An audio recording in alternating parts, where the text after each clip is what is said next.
आज के इस लेक्चर में हम क्लास 12 के चैप्टर नंबर 5 सततता और अवकलनीयता का जो टॉपिक है वो है अवकलनीयता या डिफरेंशिएशन ऑफ ए फंक्शन। किसी भी फलन का अवकलन हम किस तरीके से फाइंड आउट करेंगे वो मैं बताने जा रहा हूँ आपको। इससे पहले वाले वीडियो में मैंने आपसे डिस्कस किया था किसी भी फलन की कंटिन्यूटी या सततता हम किस तरीके से निकालते हैं। एक फंक्शन दिया हो तो कैसे निकालेंगे, दो फंक्शन दिए हों तो हम कैसे निकालेंगे, ठीक है। और यदि सतत पहले से है तो किसी अननोन की वैल्यू कैसे निकालेंगे, उसके लिए आप पहले वाले पार्ट को आप वॉच कर सकते हैं, वहां से आप उसको देख सकते हैं। अब हमारा जो टॉपिक है वो है डिफरेंशिएशन। डिफरेंशिएशन करने से पहले इसके जितने भी आपके फॉर्मूले हैं सारे फॉर्मूले आपको लर्न होने चाहिए। अगर ये सारे फॉर्मूले आपको लर्न हो गए तो डिफरेंशिएशन में यानी अवकलन में और समाकलन में आपको कोई समस्या आने वाली नहीं है। तो यहाँ पर आज के इस लेक्चर में केवल मैं आपको फॉर्मूले बताऊंगा कि कौन कौन से फॉर्मूले यहाँ पर उपयोग होते हैं। Okay students, next move. First is d/dx of x की पावर n।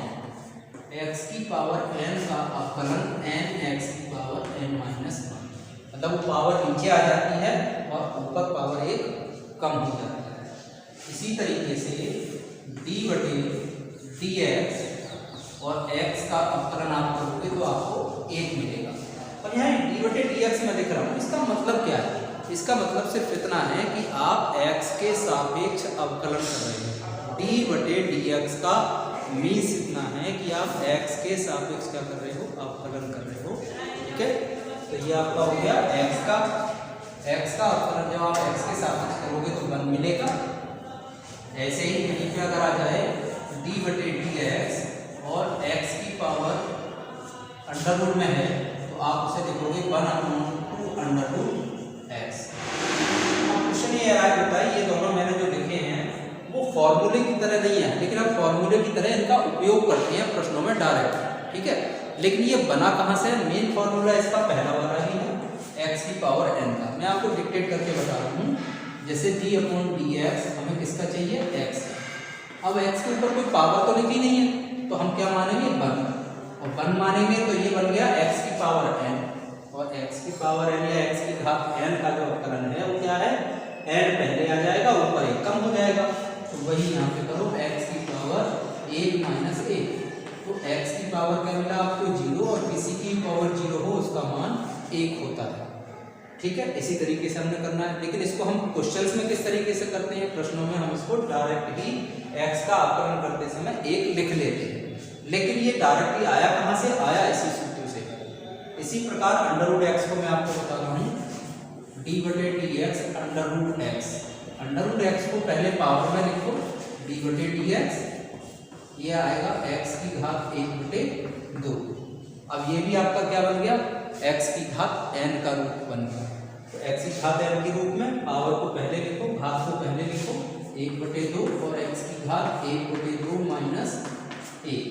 और हम इसको करेंगे 1/2 x की घात माइनस का 1/2, और इसे जब घटे में लिखोगे तो ये हो जाएगा प्लस का 1/2 या 1/2√x। तो यहाँ पर मैंने जो फॉर्मूला लिखा है आपका 1/2√x, वो इसीलिए लिखा है। अब ये क्लियर हो गया कि किस तरीके से आया। लेकिन प्रश्नों में हम इनका उपयोग हम डायरेक्ट एज ए सूत्र की तरह ही करेंगे, लेकिन कैसे आए वो मैंने आपको समझा दिया। अब मैं आपको बताने जा रहा हूँ और फॉर्मूले जो मेन हैं।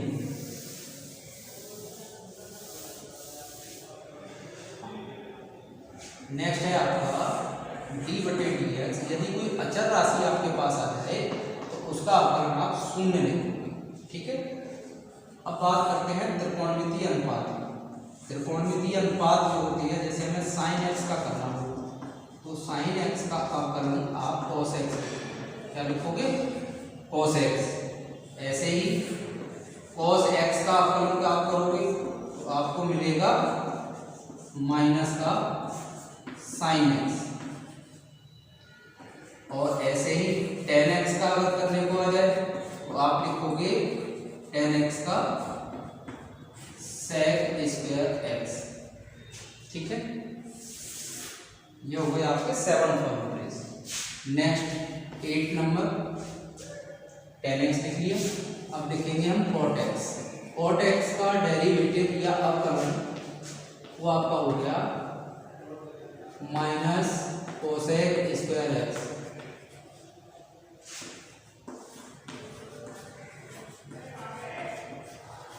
सेक एक्स का अवकलन होता है sec x into tan x.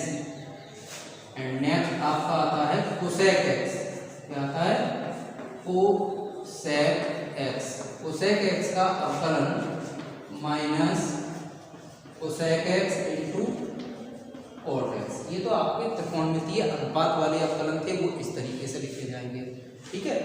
अब नेक्स्ट आपका आता है एक्सपोनेंट जो फंक्शन होते हैं, मतलब e की घात अगर x दे रखा है तो उसका अवकलन उतना ही रहता है। नेक्स्ट d बटे डी एक्स, अगर e की पावर माइनस में x आ जाए, माइनस में x, तो आप माइनस पहले लिखोगे और पावर में माइनस लिखोगे। इसी तरीके से नेक्स्ट आपका आएगा d बटे डी एक्स, कहीं log x अगर आ जाए तो log x का अवकलन आप करोगे तो वो आएगा 1/x, 1/x। अगर कहीं पे d/dx की जगह क्या आ जाए, a की पावर x। अब a की पावर x से मतलब क्या है यहाँ पर?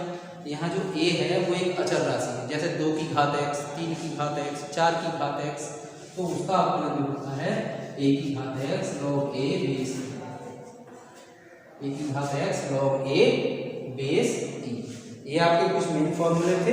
कुछ और फॉर्मूले मैं भी आपको बता रहा हूँ।